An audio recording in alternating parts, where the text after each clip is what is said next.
Welcome to Into the Fire, a Burning Coal Theater Company podcast series.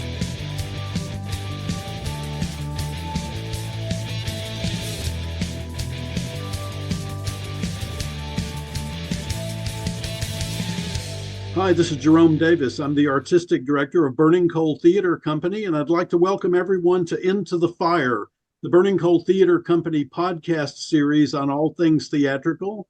We have a very special guest today, the playwright Lolita Chakrabarti, who is the author of Him, which is the next production at Burning Coal, which opens on January 25th and runs through February 11th here at Burning Coal Theater. Ms. Chakrabarti, thank you very much for joining us, and please correct me if I've mispronounced your name. No, that's beautifully done. Hi, Jerome. How are things going with you right now? You're in England, I presume. I am. I'm in London. Yeah, things are pretty good. It's been a nice, quiet Christmas and New Year, which has been brilliant. It's been such a busy time. So I've currently got a couple of productions on. Yes. I'm an actor as well as a writer. So I have two productions on that I've written, and then I'm about to start rehearsing a play. So I adapted Life of Pi for the stage, which is currently going around Britain on a tour. And HAMNET, Maggie O'Farrell's novel HAMNET, is in the West End. Yeah, so those are my projects. And you started out as an actor, is that correct? Yeah, and I still am an actor. I'm about to start a play, actually, that comes to St. Anne's Warehouse in New York. So, Very nice. yeah, I'm still acting. Excellent. And you were born in England, I believe, in Hull. Is that correct? That's right. Yeah, in Yorkshire. I was born there. Were your parents in the theater in some way, or how did you get involved in that? No, my parents were not at all in the theatre. My dad's an orthopedic surgeon, retired now, and my mum was a housewife. So no theatre connections at all. I got into drama through school. So I found it at primary school when I was 6 years old, and we did little plays at school. I was like, gosh, what is this? Whatever it is, I like it. And slowly as I went through the school system, I just found different ways of doing it. And I had a great drama teacher at my secondary school. So when I was 12, she took me under her wing and really showed me how and where I could find theatre. It's astonishing how much impact a good teacher can have on the life of a person and by extension all the people in that person's life as well. Absolutely. It's crucial, I think. I think my English teacher who taught me Shakespeare was also really crucial because actually she unlocked it for me when I was 13, 14. And that has been a lifelong love. So teachers are key. We're often taught Shakespeare as if it were literature to be read, but I think that speaking those words can have a more immediate impact, especially for young people who are maybe put off by some of those old tomes. Is that when you decided you wanted to become a professional actor, or was there another moment where you said, I can go beyond the school play and actually think of making a career for myself? It's a funny thing, isn't it, when you're at school and you watch acting on TV, and if you're lucky enough to go to the theatre or listen to the radio, the leap from what you do at school to what you see on professional platforms is quite big. So although I loved acting, I never quite knew how I would get there. And then this amazing drama teacher, Maureen Stack, she said to me, apply for RADA and get a 3-year training in acting. And I was like, oh, I'll go to university. I'll never get into drama school. I didn't even know what drama school was. Right. But she pushed me and I went for the audition. And there are 3 auditions I took. And the first one, I was like, oh my gosh, I can do acting all day. I didn't realize it was an actual career in that kind of scale of things. So, slowly. I found my way slowly. But it's a wonderful profession if you can get into it. We have that sort of feeling about the arts here in America too, which is, unlike England, is such a vast expanse of space. I think that most young people think that really any art, but especially acting, is something that that's done by those people over there. It's not something that could possibly be affect my life in some way. So you did apply for and you got into RADA. I was just going to ask before we move on, did I believe Hull had a company, a professional company, the Hull Truck Theater? Is that correct? Or am I dreaming? They do. A very successful company called Hull Truck. Although I have to say, I was only in Hull for 6 months of my life. So we moved to Birmingham. I grew up in Birmingham in the Midlands. So that was my main place. We're very good friends with David Edgar, who lives in Birmingham. Yeah, lovely. I've been to his house. We've done I think 5 of his plays over the years, and have had him over here several times. He's very generous with his time, and I know that Birmingham Rep was a big part of his life as well. Yeah. When you're at RADA, you're thinking of yourself primarily as an actor, or had you already begun to think of writing as a subset of what you wanted to do as an artist? Or no, not at all. I was totally an actor. Totally. I didn't think about writing until maybe 5 or 6 years out of college. So I was absolutely an actor, and in my head I still am. Although now I kind of accept, oh yeah, I'm this writer as well. It's hard to get out. Yeah. I started writing about 5 or 6 years out of college when I was working quite well. I was doing a lot of theatre, but there's always gaps between jobs, right? Always. And I thought, how do I keep myself buoyant? So I thought, let me try and see if I can tell a story. And was Red Velvet the first successful effort there? Yeah, it was. I'd written a radio series, a 5-part radio series, and I'd written a monologue that was done at the Almeida. But other than that, yeah, Red Velvet was my first proper play. Which is about Ira Aldridge, an African-American actor who was the first African-American actor to perform Shakespeare in England. Is that correct? Well, can anyone ever be the first? I don't know, but I think he was, African-American probably, actually. Whether he was the first Black actor, I don't know. There were probably people before him, but he was definitely the first African-American classical actor in Britain. Yeah. And what led you to that subject, that particular subject? Was it his being an actor that made you interested, or was there some other hook that brought you into his story? I heard about him from a reading that was done at a small theatre festival, and when I heard that he was a real person, I couldn't believe that in 1824 there was a Black actor on British stages, and I'd never heard of him. And when I followed the trail and did some of the research and found out that he played Othello at the Theatre Royal Covent Garden in 1833, replacing the Olivier of his time, Edmund Kean, and then toured around Europe and was knighted and awarded and the highest paid ever actor in Russia at the time and sold out the Bolshoi. I thought, oh my God, who was this man? And then he had a state funeral in Poland in 1867.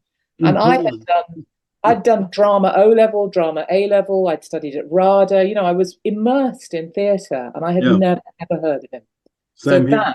There we go. So that was what made me go, okay, I need to know more.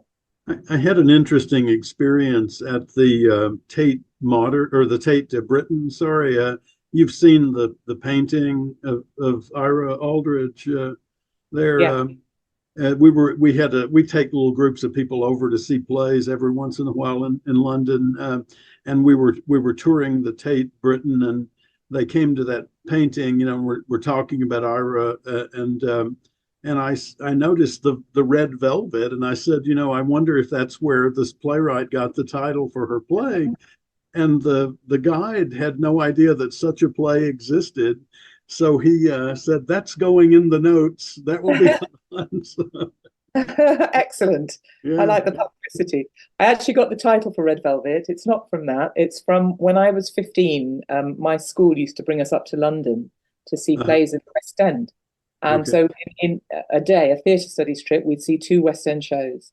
And when I came when I was 15, 16, 17, and 18, and I was absolutely blown away. You see I don't know, extraordinary actors on stage live. And the thing that I remembered, other than the plays and the performances, was the red velvet. This Yeah. faded, used red velvet curtain and all the chairs where Victorians must have sat. And it's the used nature of it, but the glory, the sort of faded glamour of it that really makes me still think of theatre. And made you feel like you were a part of it too. I imagine sitting in Yeah, those same seats. yes. Yeah. Yes, I mean, I could have been in a hoop skirt and a corset. It could have been that. I could have been Victorian. It feels timeless, and yet the plays moved with the times. They're contemporary, so it's a lovely, I don't know, sort of an encasement of ghosts and current people, isn't it? A theatre. Indeed. Yeah. Yeah. It always feels like that when you go into one of those great old buildings. We don't have as many here. We have some buildings that were part of the vaudeville circuit back in the 19 teens and 1920s, but most of them have either been torn down or converted into a parking deck or something like that.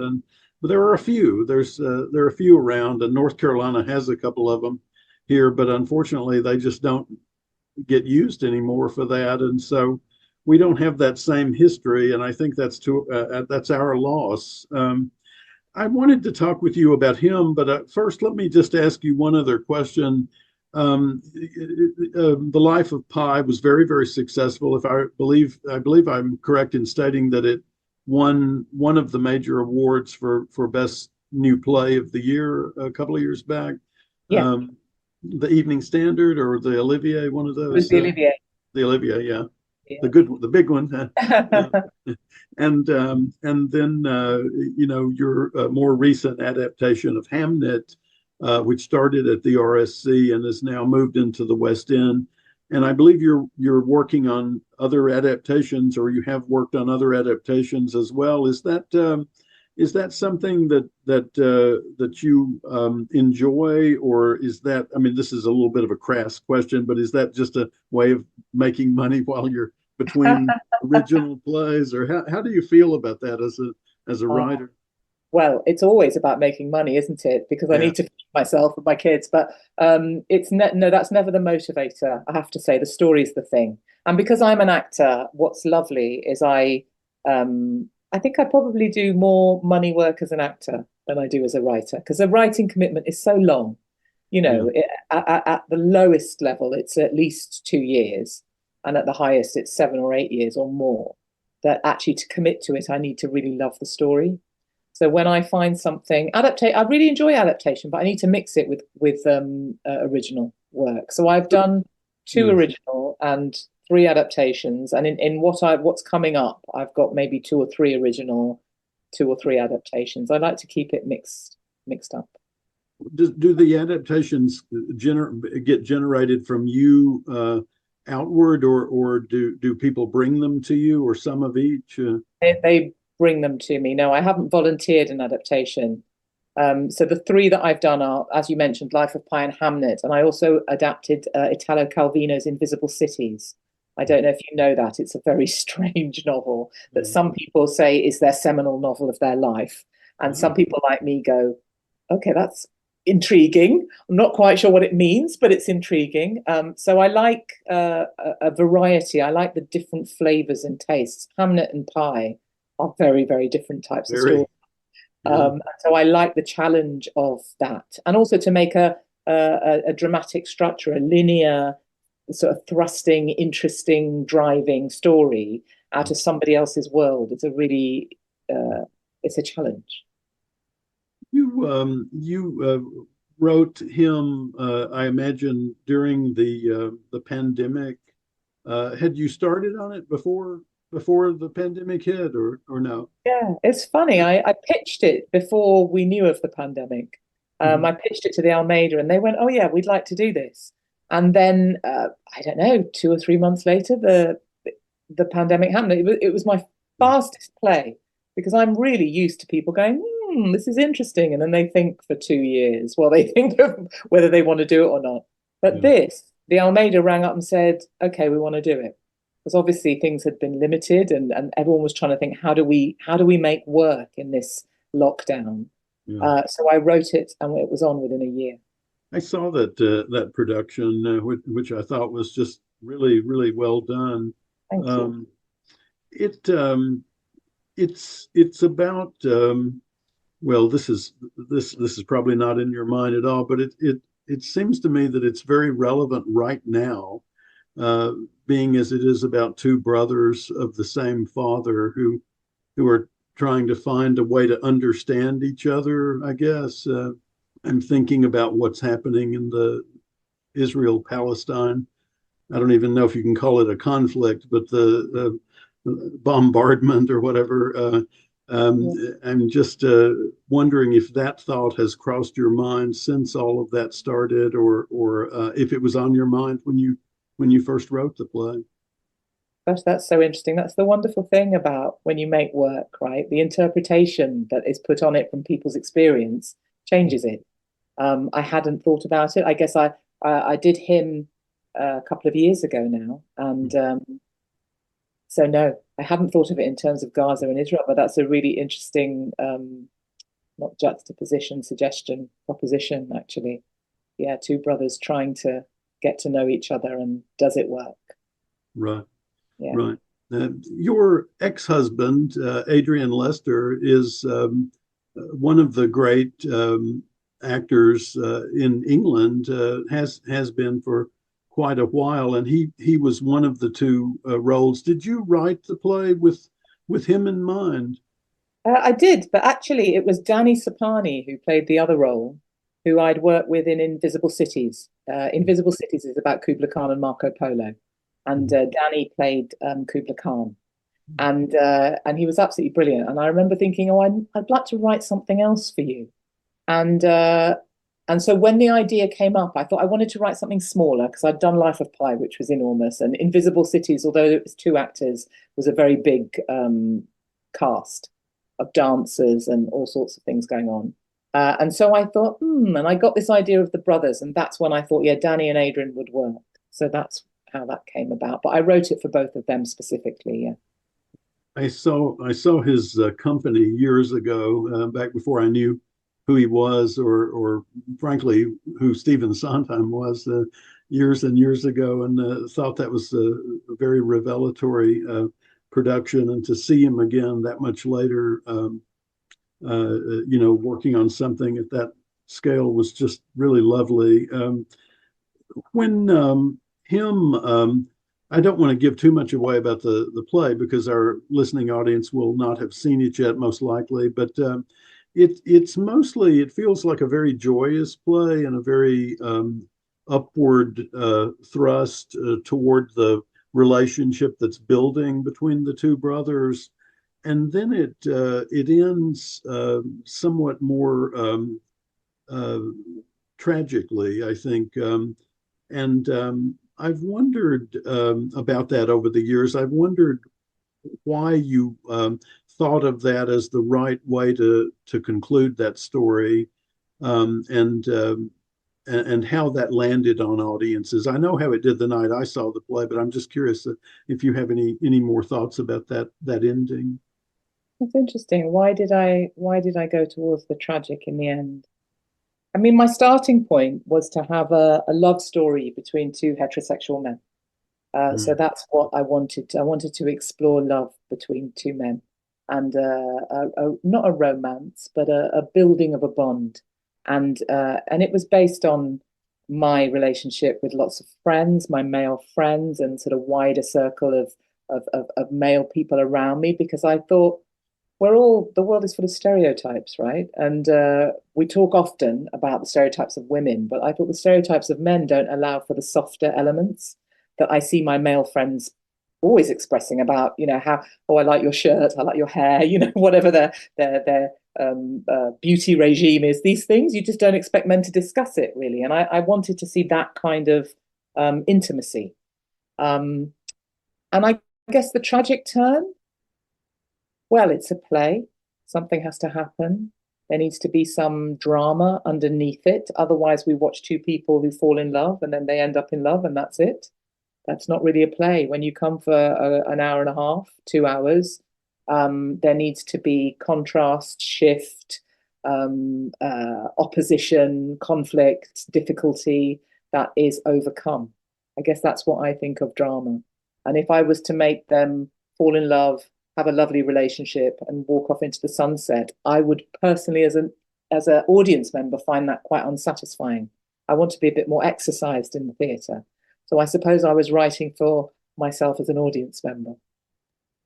Music, it seems to me, plays a big part in that story as well. Were you dictating what that music would be throughout, or did the director primarily do that, or the actors? How did that happen?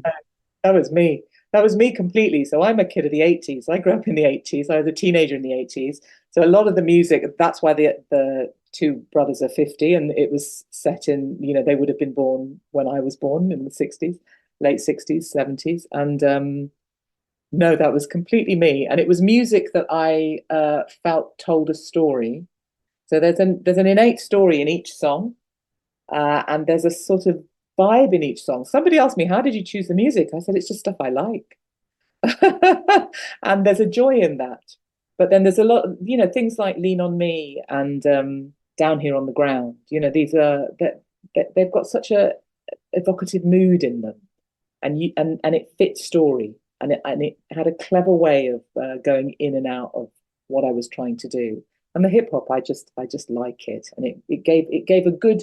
I think when you look back at the 80s, I look back at the 80s sometimes, and it's quite ridiculous. You look at the styles and the fashions, and the music seems quite innocent, really, compared to what we have now. And so there's something slightly silly about it, which I really wanted to celebrate. Looking back at your youth puts you back there, doesn't it? Gives you the joy that you felt and the sort of drama that you felt at the time. But there's a freedom in it. I think I liked that, the freedom of the music. Well, that is the effect the play had on me as I sat there at the Alameda that night, watching this very joyous relationship bloom, and it was right in the middle of the pandemic era. It felt like a great gift, honestly, not just to me but to the whole audience, and it really felt like a communal gift as well. So I think we all experienced that at the same time, regardless of how it may end. And as Jim Morrison said, nobody gets out of here alive. So I guess all of us went tragically one way or the other. But Ms. Chakrabarti, this has been fantastic. I really appreciate your making the time to talk with us, and we are ebullient about being able to do your play and aim to do it justice. So thank you for allowing us that. Oh, I'm thrilled that you're doing it. I love hearing that there's another production going on. I wish I could see it. But good luck to everybody with it, and thank you for having me on. Thank you so much. Have a good day. Thank you.